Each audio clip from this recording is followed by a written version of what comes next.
In this video, we will show how to enable the tool Glyphs and Special Characters inside the Zakeke Visual Customizer.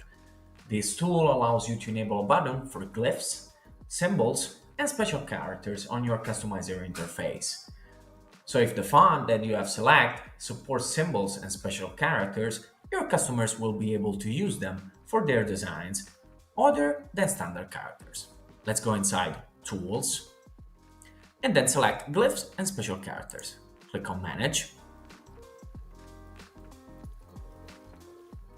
Here you can enable the tool by just clicking Add, name the rule, for example, pass rule number 2, select the font, all the fonts, all just one or multiple, for example, Adamina, and then click on Choose Glyphs to exclude.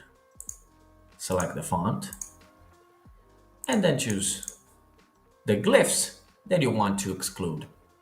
Click on Save, and then again on Save. As you can see, the rule has been saved. Once the rule has been saved, you can go inside Products and Preview, in this case, or on your customizer. As you can see, let's try to add a test. I can add a glyphs or a special character because those are being enabled on my customizer.